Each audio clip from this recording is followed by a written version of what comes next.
I've seen guys like, hey, I'm going to go here because they're giving me 10 to say upwards of $50,000 of NIL money, where, hey, if you get drafted, second, first, third, like that money doesn't mean anything at that point, compared to what signing bonus you're capable of getting. So stay where you think you're going to develop and you're going to be the highest draft pick, because the money will offset tenfold.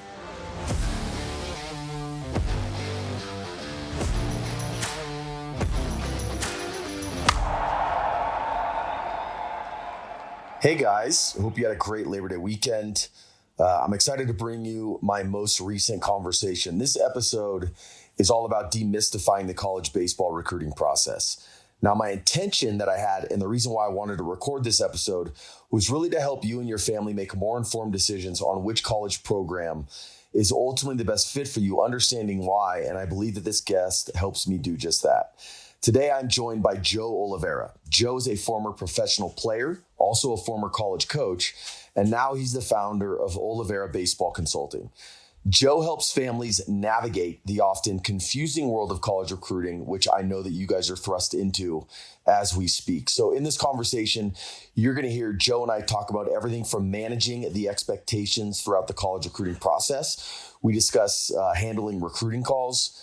We talk about scholarship offers, NIL, and we also discuss something I think is really interesting, which is practical tips for parents who are looking to take effective video footage. My conversation with Joe is definitely worth a listen, and I hope you guys do enjoy. So without further ado, here's the episode with Joe Oliveira. All right, so today's guest is Joe Oliveira with Oliveira Baseball Consulting. Joe, thanks for coming on the podcast. Yeah, appreciate you having me. Looking forward to it. Yeah, my pleasure.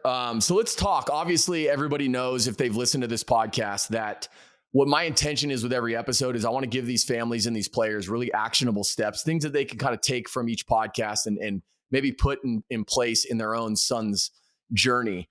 So I do want to give some people, I guess, some context as to like, who is Joe? Why should I listen to him? So you were somebody who obviously grew up playing the game of baseball. Tell us a little bit about high school. Like, what was your experience like? Yeah, I grew up in San Diego, went to the local public high school, kind of an average run-of-the-mill school and programs. And I was a multi-sport guy. I thought I was a basketball player for a while. I thought I was going to NBA, and kind of a late bloomer. I was young for my grade and didn't really know what path it was going to go. Started getting some college attention spring, senior year, and ended up committing to the University of the Pacific, and went and had a great experience there. But my recruiting process was late. Not a lot of action or showcases or anything like that leading up to it. I really didn't know about anything or what I should be doing. I just kind of played it because I was pretty good at it, and blossomed a little bit late and ended up falling into a pretty good situation. What position did you play in baseball? I was a catcher.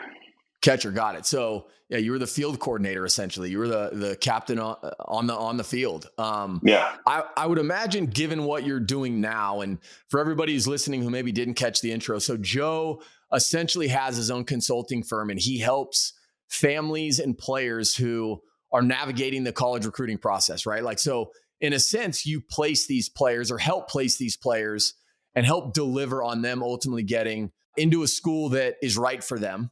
Number one. Number two, you help facilitate that scholarship and you help kind of guide them through that whole process. I would imagine your expertise, you rely a lot on kind of your experience going through it yourself, right? But even when you got done playing, so you obviously played at UOP, right? You were a 3-time All Big West Conference player. You then got drafted in the 15th round by the Baltimore Orioles in 2010. You played a handful of years of pro ball, and then you actually transitioned into coaching. And correct me if I'm wrong. So Tony Gwynn at the time was San Diego State's coach, and you went and you were on his staff for quite a while. What was that like, getting done with pro ball, getting into coaching? Like, did you always have a passion for coaching, or how did that happen? I think so. I think, like every pro player, I thought I was going to play till I was 40 and, have a major league career and retire. And then actually I got drafted the same year as Manny Machado. And so I remember I was being a 22-year-old, like, senior sign. He was the 18-year-old first rounder. I remember see him hit BP for the first time. And I was like, I should probably go back and finish my master's degree this offseason, because I can't do that. Right. And so, I was that catcher, that kind of the older kind of mentor the young pitchers in pro ball. And it was actually after my first spring training, when they're giving us our assignments, they give me an assignment and they're like, "Hey, have you ever thought about coaching? We see you as kind of a coach within the organization." And it was kind of a shock at the time. So that was the first time I think anybody had approached me about it. And then I kind of paid attention to what the coaches did. And when I ended up choosing to leave, they opened that door for me to coach pro ball. But for me, my heart, I think, was in college baseball. I had a really good experience. I wanted to go back to that level. So I kind of left that door open, but I came back just to explore options, moved back home to San Diego. I honestly wore out pretty much every coach up and down the West Coast, telling them I wanted to get in and how to get in opportunities, and kind of had a few opportunities presented my way. I went out and coached in the Northwoods League just to get some experience. And then a position opened up late summer at San Diego State with Tony Gwynn, went in the office and interviewed. And, I was just in awe. I've grown up in San Diego, in awe of the guy, and he needed a catching guy and a young guy, and, offered me the volunteer coaching position, and just took it on the spot and kind of took it around with it. Yeah, it's hard to turn down Tony Gwynn, who's telling you that he thinks you can help the staff and the team, right? I mean, I imagine that was probably a big blessing. Who was your coach, by the way, at UOP? Ed Sprague, long time big leaguer. Won a couple World Series with the Blue Jays. Sure. So he's a minor league farm director for the A's now. So we still stay in touch, and awesome guy. Yeah, no, I grew up in Northern California. I went to Oak Grove High School and then Sacramento City College. So I only bring that up because UOP is right down the road, right? Mm-hmm. So I've always kind of followed them from a distance. And then you coached in the Northwoods League. What team did you coach with? The Battle Creek Bombers. I want to say they since changed their name, but in Battle Creek, Michigan. Did you have a chance to meet Andy McKay? Was he a coach in the Northwoods League then? I don't believe so. I know who he is, but I don't remember meeting him. It was one summer, 2013-ish. Right. Yeah. He may have been gone by then. He was my junior college coach at Sacramento City College. And I do remember he was up in the Northwoods League for a handful of years. Was just curious. So you get into coaching at San Diego and you ended up staying there for, correct me if I'm wrong, about 8 years, right? Eight seasons. Yep.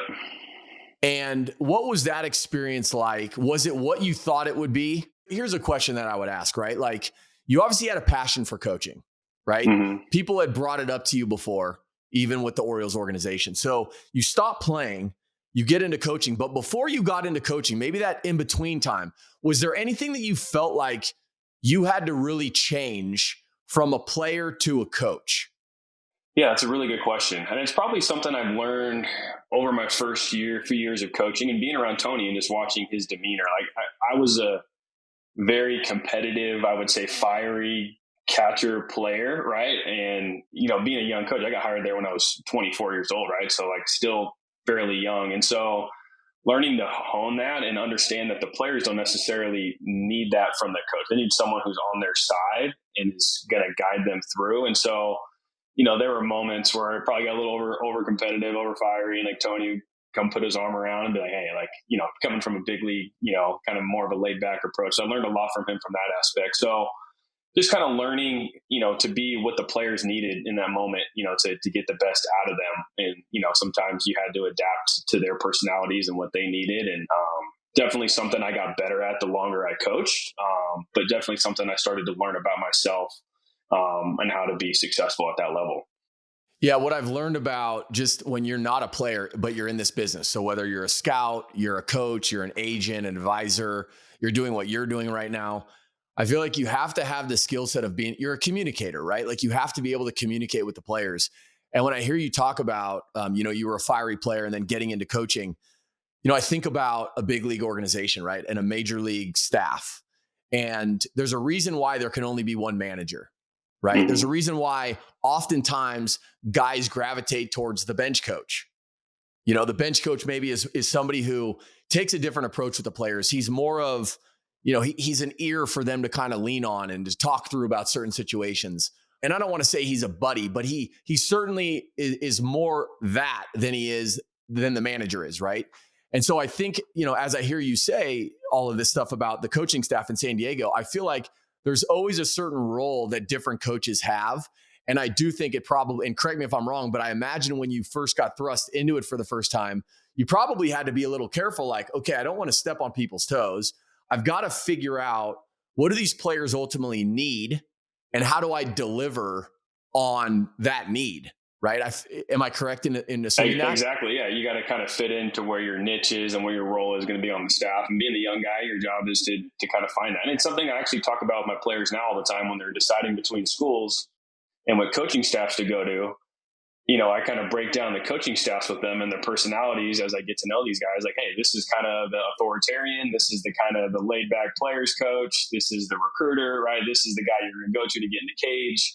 And you kind of see how staffs are put together, and there's different personalities in the dugout and in roles within a college program. It's something being on this side I've really paid attention to as far as the successful programs and the different personalities and roles and how the staffs are put together. And there's a lot of similarities between the successful programs is they have that balance, the guy that, can get on them and the guy that the players can go to and balance off each other a little bit.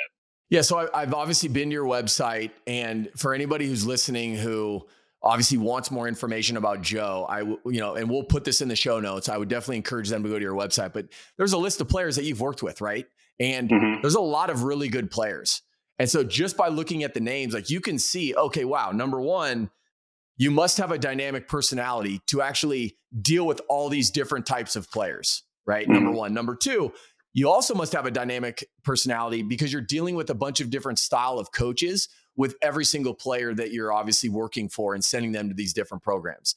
And one of the things that I've actually enjoyed hearing you talk about, as we've discussed it, and even some of the stuff I've seen online, is, you don't treat this like cookie cutter, right? Like, not everybody's the same. Not every player's skill sets is the same. Not what everybody's looking for is the same. So it sounds like you approach this and you're basically like, look, let me get to know the individual. Part of your process, and I want to go through it, is there's an evaluation development component to this where it's like, you need to evaluate, who is this player and where do I feel like he would thrive? Can you talk a little bit about that process and like how you work with these individual families and players? Yeah, I appreciate that question. Yeah, like you said, everybody's a little bit different, right? I have guys that honestly come to me and they have 50 offers and they're like, Joe, help us navigate this, right? I have guys that kind of come on board and it's like, hey, there's something there. There's a skill set, but they're not ready to be recruited yet. They need to get better at some things and we need to time the recruiting window right. Majority come and they're talented. They need help kind of either getting exposure or their name out there or deciding and, getting out there. So majority, I start with like, hey, this is what I see from my perspective. I'll call coaches that I've seen them, get some feedback, kind of look at the metrics, the video of like, hey, this is what you do well. This is how you showcase it. These are some deficiencies that I think we need to improve. These are some ways to improve that. Let's stay on. And that's kind of ongoing. Let's dive into the process, but let's also make sure you're developing and getting better, because obviously the better they are, easier my job is, the more options that they have.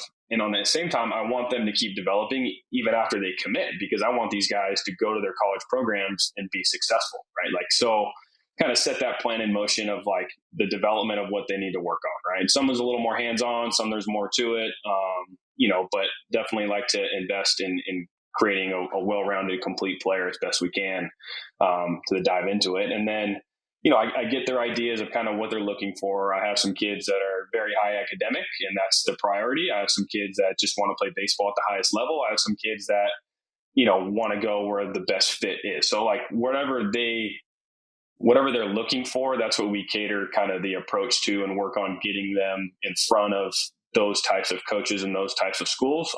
And I always start with their initial list, but I'll also, throw ideas at them, name programs. Sometimes a school will see them randomly that wasn't on either of our radar that ends up being a great fit. But, like I said, like you said too, every kid is looking for something different.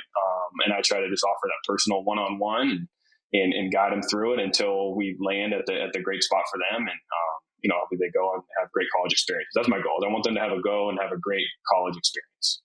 Yeah, you said something that I think everybody listening should really slow down and pay attention to. And that was, or the way that you described it was like, obviously you want these guys to be in this environment where they're going to excel, right? And think about it from your standpoint. If you're a parent listening to this, think about it from Joe's standpoint, which is, I can't just sell you on a program, because guess what's going to happen is in the future, that coach is going to be like, dude, you sold me on this player and you said he was going to do all this stuff and he didn't do anything that you said he was going to do, right? He wasn't the player that you described to me. So these parents need to ultimately recognize a couple things. Number one, you've built up a reputation in this business that what you say is ultimately how it goes, right? And obviously it's on the player to do it, right? Like you're not swinging the bat for him. You're not throwing the ball for him. But it's the reason why it's so important that you personally do all this work behind the scenes, because you need to make sure if you're going to invest in the player and you're going to communicate and stick your neck out for the player with the program, you want to make sure, man, that like you can vouch for him and it means something. Exactly. Is that right? I tell families like that up front. Like my ticket in my business is my credibility. And so I'm not reaching out to a coach that you can't play for, right? Or a program that you can't play for. So determining kind of initial baseline of where they're at, and obviously make sure they're known. But at the same time, as soon as I reach out to a coach and the guy's pretty far away from being talented enough, the next time I call that coach, they're probably going to hesitate to listen, right? And obviously you can't be perfect. If they go see a player, some guys have bad days, sometimes the velo's down, it's going to happen, right? But just try to be as accurate and as credible as I can, reaching out to coaches, getting them to see players that are potential fits. And I'll always kind of err on the side of getting my guys looks, because, I've had programs that I didn't think, or maybe I thought was a little bit of a reach, end up really liking a player. Like every recruiter's looking for something a little bit different, but getting to know these guys, seeing enough players at that level, going through the process with these families, kind of have a good idea of kind of what type of player each program is looking for, and who is worth a look for them, right? And then obviously I want them to go and show well at that program. And, the coaches that, that happens to, I often get their calls quite a bit. Hey, so who's the next guy? Who's the next guy? And then, then it kind of snowballs as they're all reaching out, kind of looking for certain players and profiles in each class. Yeah. So your process, and you have it listed on the website. So for anybody who obviously wants to go and check it out, but you have the evaluation / development component. You then have the promotion, which is, as you described, targeting the specific schools. You have the decision, which is ultimately, I want to go to this school. And then now it becomes like, okay, let's talk about what the potential scholarship looks like. Is that right? Correct. Yes. And so, help them just understand like what an offer means. Like baseball scholarships are weird and confusing. They're most of the time partial scholarships, how to stack academic aid or financial aid, what it means, where they fit in, and help them and I was at San Diego State for a long time, and we had some guys that really good players that played for us that weren't on scholarship. And I think sharing stories of like situations and guys I've seen be successful on certain types of money. And obviously sometimes the finances mean more to certain families, but just having them really understand what each offer means, and then the changes with scholarships. It's changing now. I've been talking to a lot of coaches the last couple of weeks about the new ones coming down the pipe and the going to full rides, and it's changing and evolving like crazy. So try to keep, on top of it and my finger on the pulse of the changes to keep my families informed and, have them understand what they're getting into when they make these decisions about what each offer means and making sure they're set up for success at that school.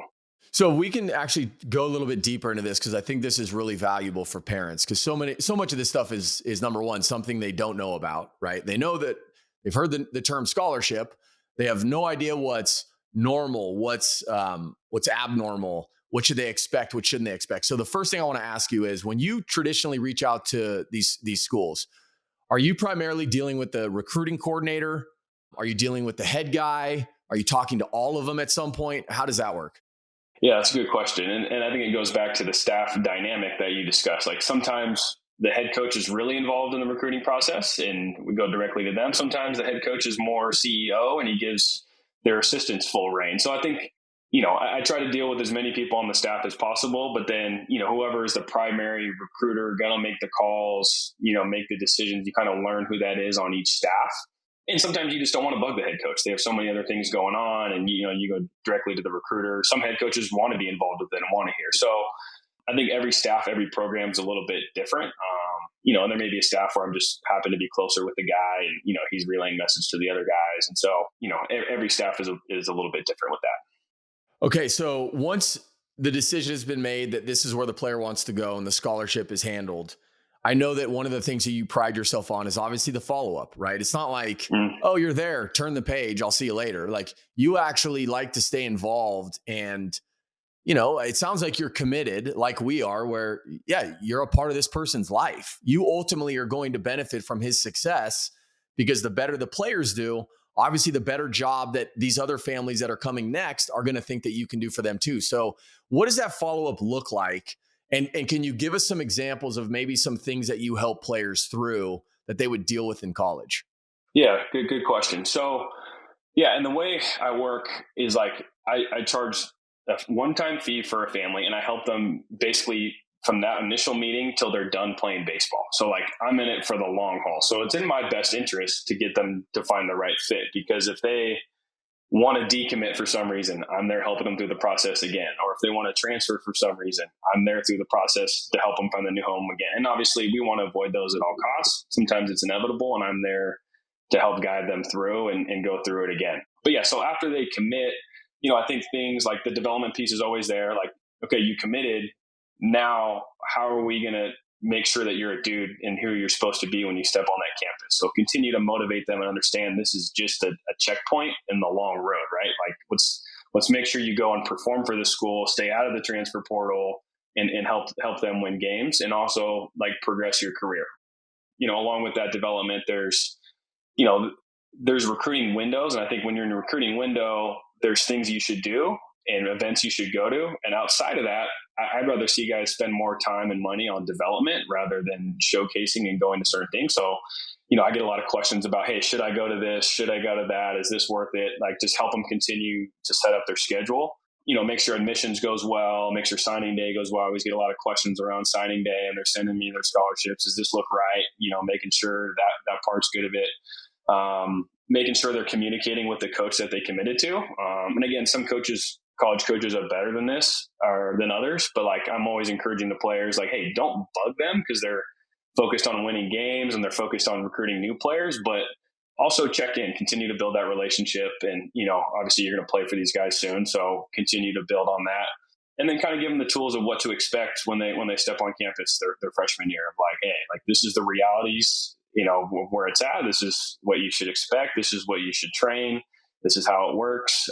Kind of give them the tools and the mindset going in, and then I have guys, and I had a few this year that, are potential draft picks and more draft picks. And, obviously I'm not certified by that or not a pro agent, but just kind of help them through that of like, hey, how can we set you up for pro ball representation?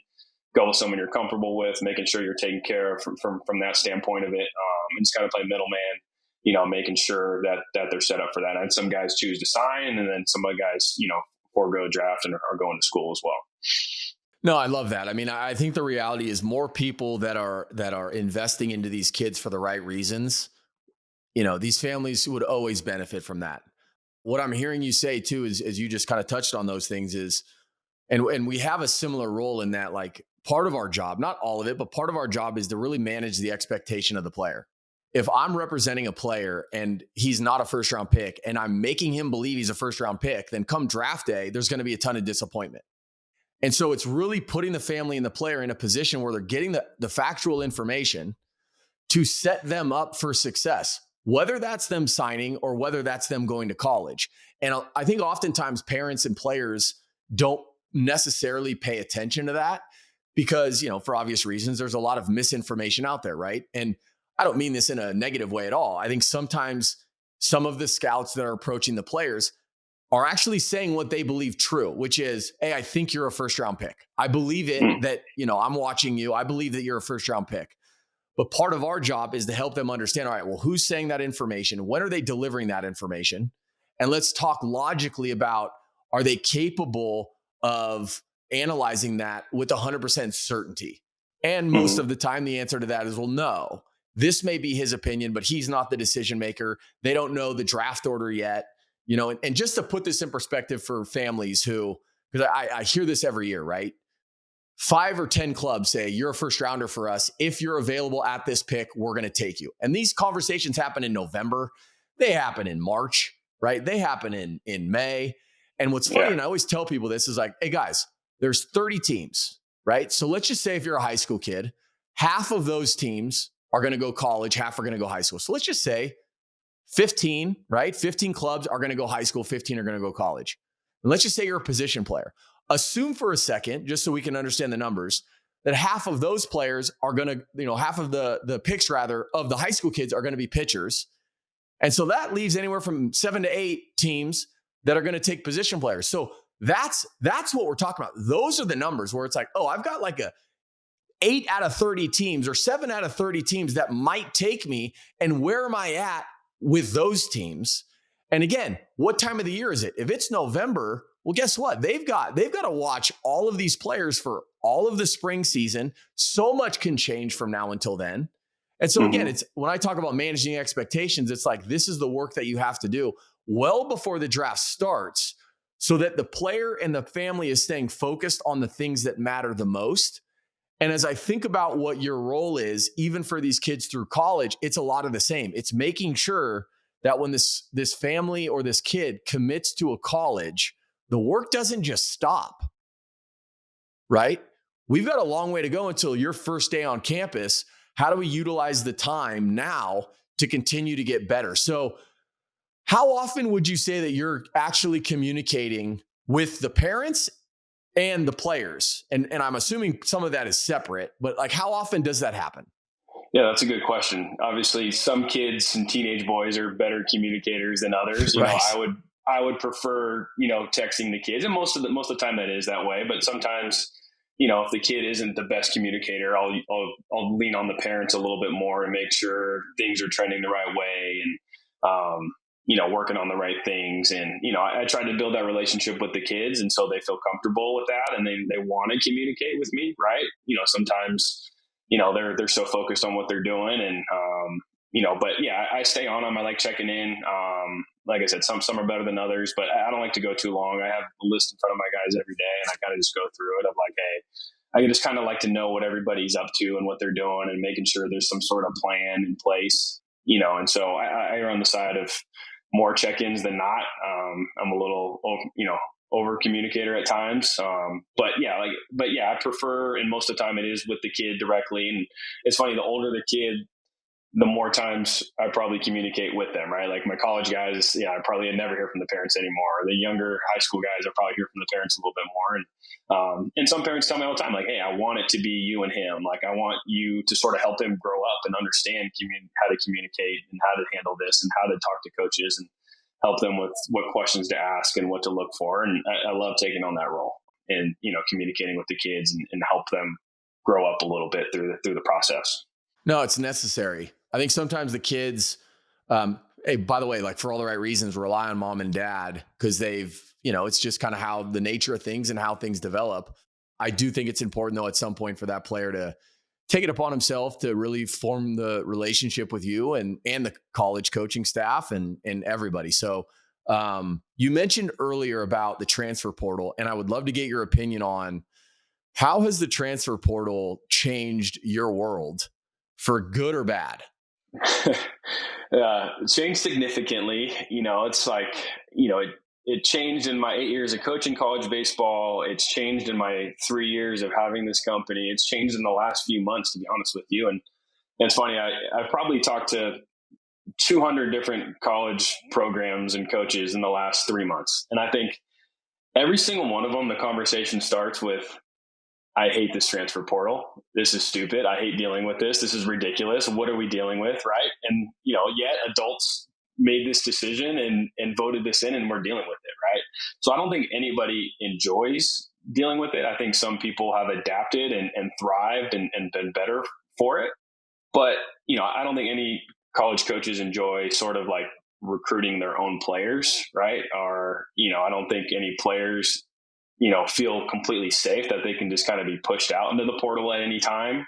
I think it's becoming more cutthroat and more sort of building rosters year to year versus, I think when I first started coaching, it was like, hey, get as many talented freshmen as you can, develop them. That's how you build a program and a culture, maybe supplement with the JUCO guy here and there.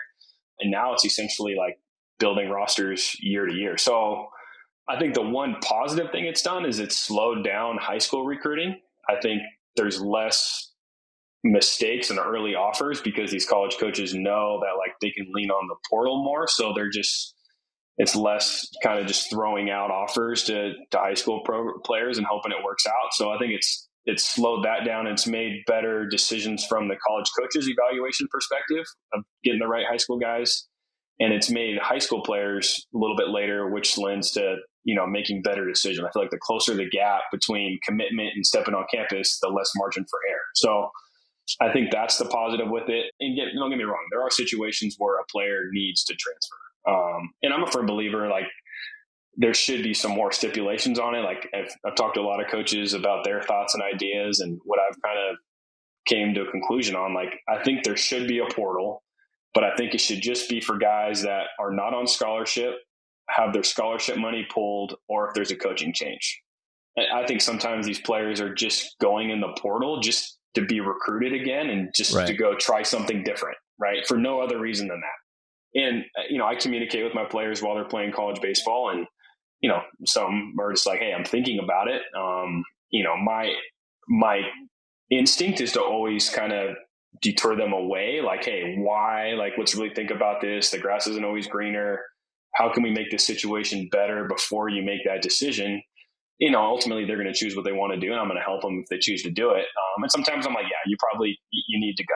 Like, you need to change the scenery. Let's find you someplace better. But there's also, there's a way to have that versus just, a free for all and trying to transfer up. It's a little bit chaotic right now for sure. No, there's no question. I think the transfer portal, like you said, there's pros and cons.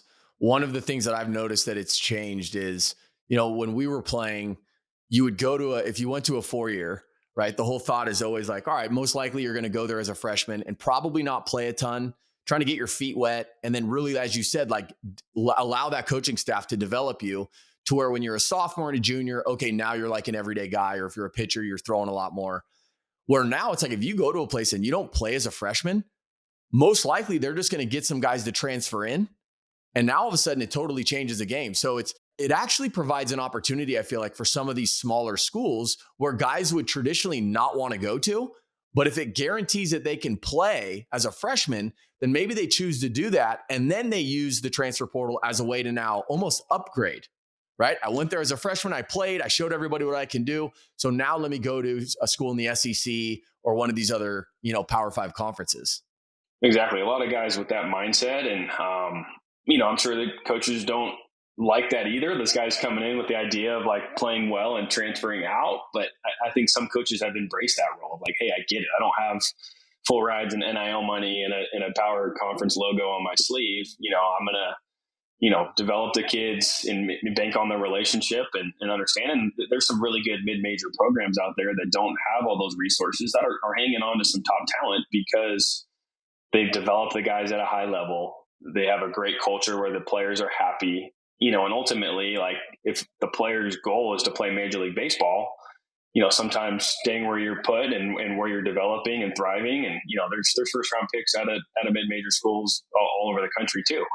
So, like I said, everybody has that fit. And obviously I'm like you said, I'm trying to get them to get there and stay out of the portal, but I'm there as a kind of a safety net to guide them through if it ends up being the case. Yeah, you said something that I think is important. And you said, so I have to tell my guys, sometimes the grass isn't always greener. And I tell guys that in pro ball all the time, because I think everybody's natural inclination, if they feel like things aren't going well with their organization, oh, well, if I went with I'm with the Orioles. If I'm with the Red Sox, things would be different. If I'm with the Dodgers, things would be different. And I always caution guys, and it's not that they wouldn't be different, but you can't just broad strokes say, the team's screwing me, there's nothing I can do about it, I just need to go somewhere else, right? Because I've seen players not go to other organizations and actually find their way into a better situation. And I've seen guys do go to other organizations, and guess what? It's the exact same situation with that new organization. And so I think it's just players need to like take a moment and think more logically, and also recognize, I talked to Brandon Geyer about this, who's a mental strength coach, but like, control the controllables. You can't control 100% of what's going to happen to you, but what can you control, right? Your effort level and the things right in front of you right now that you can really work on. So I think all of that stuff kind of bleeds into some of the stuff that we've been talking about here today. So as we move past the transfer portal, let's talk about NIL, I guess, a little bit. Mm-hmm. So it's obviously the Wild West, right? I've done some occasional Zooms with some of these travel ball organizations for no other reason other than like they have questions. And so I make myself available on certain days. And I was amazed on some of these where I knew I was going to get questions about NIL. I was Mm-hmm. surprised the percentage of questions that were only devoted to NIL. So what it made me Mm-hmm. realize is, look, it's what everybody's thinking about right now. Everybody wants to know, number one, how does it work? Number two, if there is money to be made, how do I make the money? And the first thing that I would say is like, look, college baseball isn't college football, right? So you're not the quarterback in the SEC signing $1 million deal with Gatorade. Mm-hmm. These deals that are out there, they do look a little bit different. But I'm curious, given your position, how much of the NIL stuff are you just having to deal with now? A little bit. It's, I think people think it's happening more than it actually is, right? You're talking about the top 10, 15% of college baseball that actually have, and so some of these programs have foundations set up where it's a pool of donors put in money, and the players go there and they're paid a certain amount, and, their duty is to do community service stuff or be available for, commercials, things like that. But majority of schools don't have it or are using it just to supplement scholarships, right? I think, with 11.7 scholarships for the entire roster, I think some of these programs are just trying to even the playing field of like, hey, like I don't want you to have to worry about money making this decision. Like, we'll give you some scholarship. We'll cap the rest off with some NIL money just so you guys don't have to come out of pocket. And again, we're still dealing with a few programs that do that, a few conferences that are able to do that. But that's where I see it majority being used is just offset costs with scholarship money. The top guys, top draft picks, are making some money, and we're not talking millions with college baseball, right?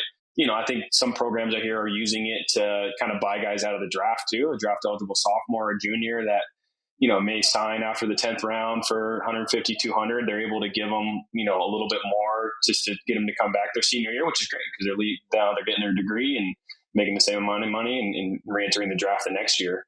So the rules are, this coaches can't technically like say, hey, this is the amount we're giving you, right? Like there's NCAA rules against that. I think it's happening out there, but they're going through third parties and things like that to throw that out there.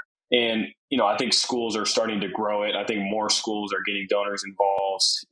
People that have fan bases and people that care about the program are able to grow the foundations and then NIL allotment to help the players a little bit and help the guys compete. And so, and my theory on it too is like, like I said, we're not talking about millions. So I think, I've seen guys like, hey, I'm going to go here because they're giving me 10 to say upwards of $50,000 of NIL money, where, hey, if you get drafted, second, first, third, like that money doesn't mean anything at that point, compared to what signing bonus you're capable of getting. So, the guys that are high draft picks, like, I encourage them, hey, stay where you think you're going to develop and you're going to be the highest draft pick because the money will offset tenfold, Yeah, I couldn't agree more.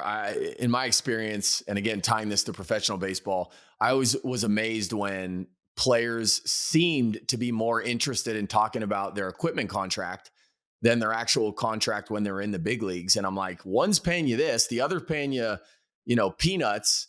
But it sounds like the interest is more for the equipment contract. And I think the NIL stuff is a little bit similar to that. If you're a parent listening to this and you're having conversations with colleges yourself, would you caution families, or how would you help them have those conversations? Is there anything that you would advise them on as far as like, do this, don't do this? Because I think sometimes families go into it like, they'll go to a camp and they'll say, do you like my son? Let's talk about a scholarship for my son. Like they do things not knowing that, well, that's not really how you handle this. So as far as the NIL goes, are there any like pieces of advice that you would give? Yeah, I encourage my guys like not to try to get into like a negotiation, right? Like it's not why you should be doing this, and it's revs the college coaches the wrong way at the same time too. So I'm like, hey, I want you to make this decision based on what school, coaching staff, and program you want to go to, right? And then if you see both as being completely equal, you're 100% sold on both, would be great for you. And there's a huge discrepancy on NIL, right? Like, or a scholarship. Maybe there's a conversation like, hey, can we just close the gap to help my decision, right? And some coaches will come to me and like, hey, I don't want finances to be the reason why this kid doesn't choose our program, right? So like, here's our offer. We think it's competitive. We like it. But just be honest with me. Hey, if it comes down to like, hey, he's not choosing us because we're way short and not even close to someone else, let's have that conversation to close the gap. So yeah, I hope kids aren't making it for that. Like I said, some families lean on finances a little bit more, but I would say majority of them want the right fit, and then what they're making or what scholarship they're getting is kind of icing on the cake on top of it. I was just at an event and I was talking to a recruiting coordinator with a really big school, good baseball program. And he was talking to me about, obviously the revenue share idea and this idea that, these schools are going to start, potentially getting more scholarships, right? It's not going to be 11.7. It's going to be a full roster of scholarships. Have you heard anything as far as that goes? Yeah, I mean, I think they're able to pay the players now. You're into players like unionizing. I think there's going to be more and more opportunities for players to make money, right? I think obviously amateur athletics is going to suffer because of it, but and I think what's hurting all of this is the graduation rates, right? Like I have players who are transferring, classes aren't transferring, or they're transferring twice. I have a kid taking 12 units in summer school right now because he transferred to try to be eligible to play for this year. I think that's what's getting lost in this whole transfer portal NIL is like how many guys are getting their college degree at the end of this, right? Because, obviously private schools to public to state, different things like a lot of religious schools, sometimes those classes don't transfer. So, I think people lose sight of that at times too, with how many times they're leaving, transferring, and classes turning over. No, I totally agree with that. Obviously, the NCAA recently changed the rule when these schools can reach out to players, and now I think it's August 1 of their junior season or going into their junior year. What are your thoughts on that rule change? Do you like it?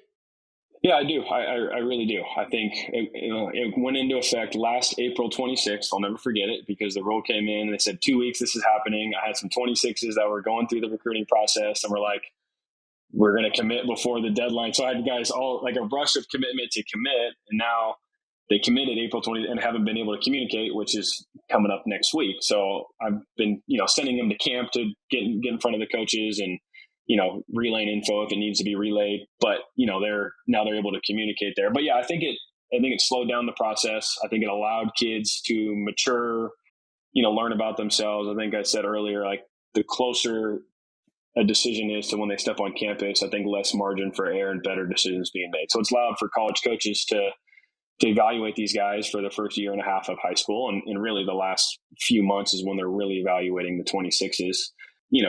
Some offers are going to go out next August 1, but that's the top of the high school players, right? The majority is, junior, summer, senior, falls when it happen. So, but slowing down that early commit, I think better decisions, less guys in the portal later. I think it's a really good thing for everybody. And it's and kids evolve too. Like I've had kids commit early and they're like a year or two later, they're like, hey, I'm grown up. I've changed. Their coaching staff's changed. Their program's changed. I think I want something different, or I think that's going to happen less and less. Yeah, I couldn't agree more. I think that, and I can't remember what the stat was, but it was a handful of years ago. This was when like everybody was committing in like eighth grade, right? Eighth and ninth grade. And somebody did this like study where they looked at if a player committed at eighth or ninth grade, like what percentage of them actually remained with their commitment going into their senior year. And it was like a really low percentage. And so just seeing that, it makes you realize like, yeah, I mean, look, number one, kids at 13 and 14 years old aren't physically mature enough, right? So that if you're scouting them at that point, imagine if the draft was when somebody was a freshman, you don't know what you're getting at that point. And so these kids are committing early. And by the way, I think when they committed to some of these schools, like they actually thought that they would want to go to that school. That's why they did it, right? Maybe they grew up a fan of UCLA, so that 7th or 8th grade, they decided to commit to UCLA. But yeah, things change. Coaching staff changes, right? Who you are as a person changes. Maybe at one point you wanted to be closer to home because you're in Southern California. And then you realize, you know what? I think it's kind of cool to be in the South, and I want to go to these football games at Alabama. And so I'd rather go over to the SEC. So, look, I mean, at the end of the day, I do feel like delaying that isn't a bad thing at all. I still think families have plenty of time to make an educated decision. So I have no problem with that. I guess just generally talking about college recruiting, is there anything that comes to mind that you feel like is the most consistent mistake that families make with the college recruiting process? Yeah, that's a good question. I think people try to dive into it before they're ready. I think they feel the pressure. They see other guys committing in their class, their age group. And I think people put too much pressure on themselves to go to camp, showcases, anything and everything before they're really ready to be recruited. Like I tell my clients, like, hey, once you're physically ready and a college coach says, hey, I want to, or I think that's a good player, I want to recruit that kid. I always say you have a 3 to 6 month window. You know, can maybe time stretch that out to 9 to get as many looks as possible if you want and see what your options are at the end of that window. And so, you know, I say like, hey, why don't we focus on development, you know, staying local, save time and money from traveling anything to everything. Don't put the pressure on yourself to go and get an offer here and there. And then when you're ready, let's get you and let's set up that schedule. Let's get you the right camps, showcases, tournaments. Let's get you as many looks as possible. And then at the end of that, we'll know kind of what options. If an option pops up in the middle of that, that's the right one. Great, let's jump on it. If not, like at the end of that, we'll know kind of where exactly you stand. I think, you know, so many people at an early age just put so much pressure and emphasis on like, I just need to get in front of coaches, where some coaches are just like, hey, like if you can't play, their eyeballs aren't going to gravitate towards you again. They're going to go towards the guys that can play. So wait till you're one of those guys that really can play. And then, you know, then the offers, attention and visits and stuff will happen. Yeah. What are your thoughts on like social media? Do you think coaches pay attention to that at all? Like when parents, let's just say, have a YouTube channel for a kid, or you know, they're posting hitting videos or pitching videos. Like, do you feel like that moves the needle at all? It's a good question. Yeah, I think, you know, Twitter or X plays a role. I think all college coaches are on there and find videos and stuff. And a lot of guys are promoted that way. And I certainly promote my guys that way too. You know, it's not the end all. I think people think it's more prominent than it is. Like ultimately it's a relationship business, right? Like, you know, it's like who you're going to lean on, who you trust, who you know, coaches, myself, high school coaches, travel coaches, agents, anybody. You know, I think Twitter is just kind of an added thing to that to help get stuff out there. You know, I don't think any of my clients have been offered and committed simply from Twitter. It's all because, you know, it's for the conversations, the text calls and things. That's how deals get done. That being said, I think players should have a Twitter presence, but I also think there's a fine line. Like I've had coaches be like, oh, the Twitter guy, the guy that posts anything and everything all the time, right? So I encourage my guys, you know, if you're a pitcher, have a couple outings, couple bullpens, or if a coach goes to your profile, they can see it easily, first 3 posts. Or if you're a hitter, have some swings, some ground balls, some throwdowns, whatever position you are, and just keep it active. Maybe once a month, have a nice video post. All they want to see is you move around, what it looks like. And if it intrigues them enough, they'll come watch you play live, right? No one's going to make a decision off a Twitter video, you know? Yeah, agreed. So, but specifically, because I do, again, wanting to give these families some actionable things. Let's assume for a second a parent says, you know what, I would like to do that for my son.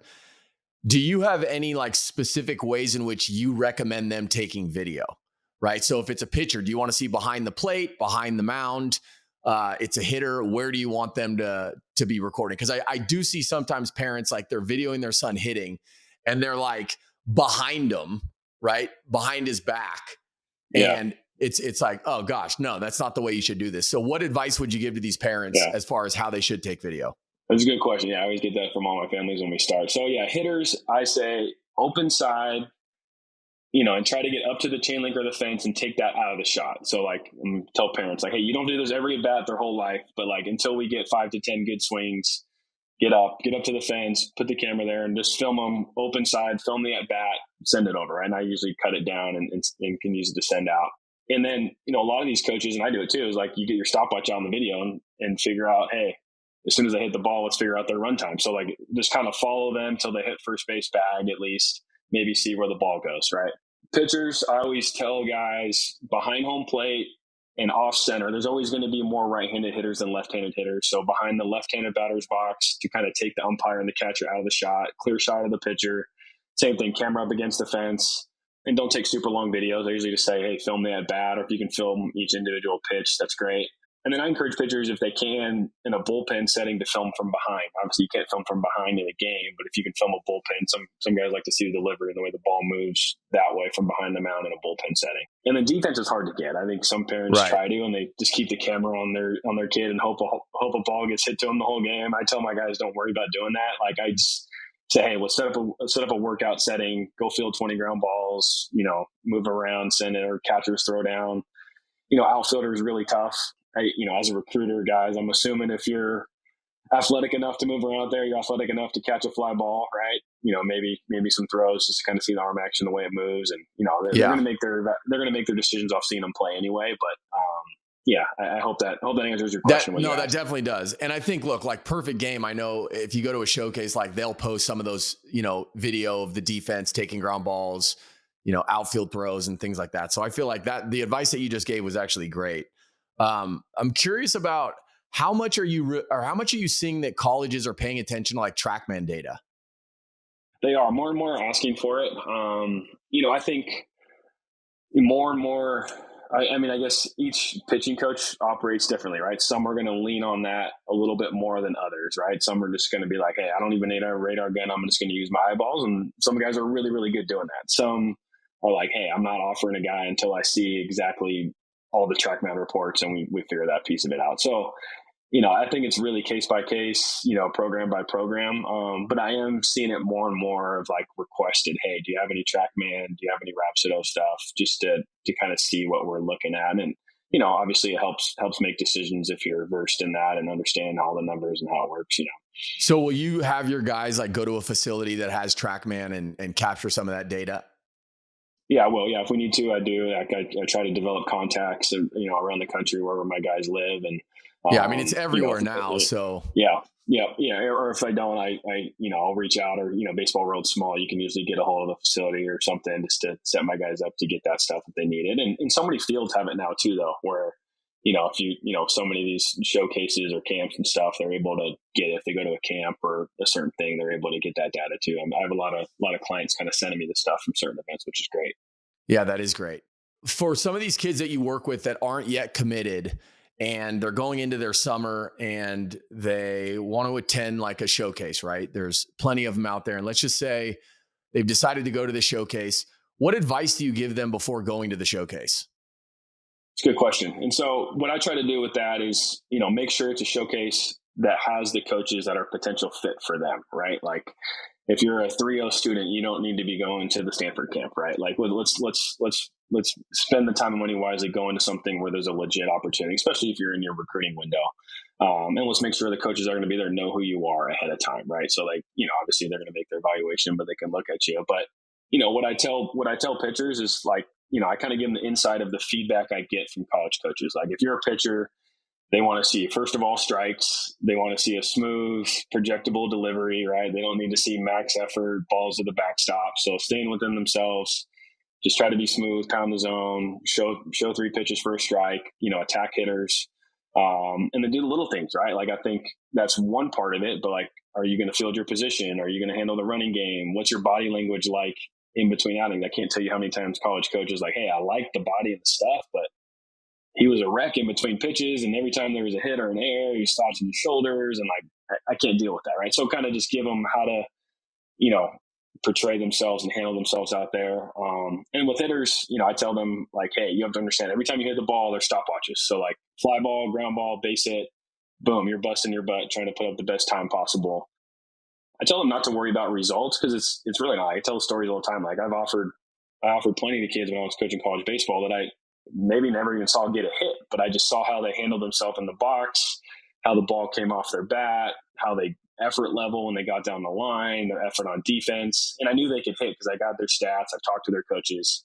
I didn't need to see the rollover in the 6 hole to evaluate him and offer him. I needed to see how he moved around. So like, I try to take the pressure off them. Like, hey, it doesn't matter if you go to this thing and hit 2 doubles, right? All that matters is you go show your tools and your effort level and your maturity on the field, right? And so, just kind of give them perspective of how I evaluated players for a long time and what college coaches tell me from feedback after I usually get feedback from guys after they've seen them and good or bad, and kind of give that to them for what these guys are looking for. That's great. So look, we're about to wrap up. I really have two more questions. So I was telling a family that I work with that I was going to have a conversation with you. And this family, they haven't committed to a school yet. And I said, do you have any questions, like anything that you're curious about that you'd like me to ask them? And he sent over a couple questions, and I want to kind of go over these. So That's he awesome. he said, as August 1st is coming up, is there a set of suggested questions for these first-time phone calls that I'll be having with these schools? And this is a player who he's already he's aware from other people telling him like, hey, you're going to have some schools reach out to you in some legit programs. So the dad's prepared for it, but he's wondering what are some of the questions that I should ask these schools when I do start having these conversations? That's a really good question. Yeah, I'm actually starting to have these calls with my guys that I think are going to get some heavy calls August 1st. So, I always try to structure like the initial call or questions around like three things, like academics, development, and then like the direction of the program, right? And some of these, August 1 is a busy day for some guys. So sometimes it's going to be a short conversation and just set up the visit and ask more in-depth questions on the visit. But initial calls always like to say, hey, what's the academic support? What's the reputation of the school? What are some of the majors? What are some of the popular majors on the team? Like, obviously the more academic kids are going to be more interested in that, but it's why you go to college, right? You go there to graduate, get a degree. So I always like to make sure it's an academic fit. And then every kid wants to play Major League Baseball. Like, what's the development like? What do you guys do to help your players develop? What would you do with me specifically that would help me get better to reach my goals, right? And then the direction of the program, like, hey, how's the roster shaping up? How many guys, did you bring in from the portal? How many did you lose? What's the high school class looking like? How's it trending in conference? Where do you guys stack up? What's the contract situation of the coach? Obviously, if I'm going to commit here, I want to make sure that staff's going to be there and be stable. So I like guys to structure it around that. Obviously, there's a lot of other things you get in depth too, but like that starts the conversation. And sometimes it's like, if, depending on highly recruited or where the player's at, like be very honest, like, hey, where are we at? Like, where do we stand? Like, are you prepared to offer? Great. If so, like, what does that look like? When does that happen? If you're not prepared to offer, what do you need to see next? Right? Like, do you just need to see me play? If you do, how can that happen? Do I need to come to camp? Are you going to be in these upcoming tournaments? Or if you're not ready to offer for another reason, like, what do you need to see me get better at? Use their, recruiter's perspective to help them develop certain things here and there. And, obviously, that might be more of a feel thing of like where the program's at, and how highly recruited the kid is. That's great. Yeah. So last question, which maybe this is the one that you either enjoy the most or enjoy the least, which is, what is the best way to respectfully handle calls with schools when a player chooses not to go there? That's a really good question. I encourage all my players, I tell them this, I want you to talk to everybody and show respect to everybody for a couple of reasons. Like, you never know where you're going to end up. And two, you never know where that coach is going to end up. College baseball world is so small that I call it the coaches carousel every summer where they're moving around. So like that coach, you want to make sure you get back to him. You show interest, and you're respectful, right? And maybe if you're getting 50 calls on August 1st, you prioritize the top 5 to 10 to get back to them first. But I think it's, I think it's the right thing to do to get back to everybody. And then I encourage my guys to keep everything open until you make your final decision, right? Because you never know. You never know who's going to pull offer, what coach is going to leave. You just never know where the fit's going to be. And then I tell my guys this: once you're ready to commit, call the coach that you're going to commit to and tell them you're in. That's a great call. And then call every single school that offered you or showed interest to let them know that you committed, and then do your social media posts. Right. I totally agree with that. You do not want them hearing through the grapevine that they didn't get you.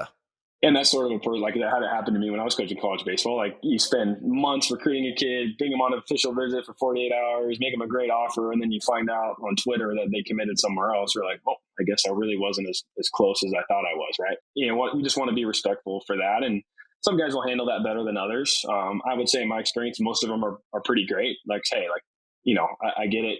Congrats. Good luck. Let me know if anything changes. It's probably the typical answer. Some might dig in and ask, hey, why? What could we have done better to maybe get you? And some are just like, hey, congrats, good luck, and then move on to the next. And I tell my guys, because a lot of guys are afraid to make that call because they develop good relationships and they respect them, and it's was a really, really close, hard decision. And I just tell them, like, hey, you have to understand, as a college coach, you get these guys, these calls all the time. If you're recruiting good players, you got to realize you're going to lose some of them, or a majority of them, other places, right? So, they're used to it. Yeah, I mean, look, man, it's funny. When we started this podcast, I said my intention is to get every family some actionable pieces of advice. And I can tell you that you probably gave us about 15 things. So this was great. For everybody who's listening who wants to learn more about really your service and what you do, where can they find you? Probably, Oliveira Baseball Consulting.com. You can go on there. You can fill out a become a client tab, and that, comes right to my email, and I get back to everybody on that. Feel free, if they, reach out to you, feel free to just call or text me. Honestly, like I don't mind people directly reaching out. A lot of people DM through Twitter. I'll put on the show notes the website and the Instagram handle and all that good stuff too, so people will they won't have to search for it. Yeah, Joe, man, this has been awesome. Is there anything that we didn't touch on that you feel like could be valuable for these families to know? Oh, I think it was great. I mean, you asked some great questions, and, I appreciate you having me on. I think this is awesome. You using your platform and your status of where you're at to help kids and families navigate it. And, hopefully I was a help to somebody and can communicate with more people moving forward. I love it, man. Well, I cannot thank you enough for coming on. I'm sure I'm going to see you on the trail. We're always at these events. So, yeah, man, thank you again. And we'll talk soon. All right. Awesome. Thanks, Matt. All right, Joe.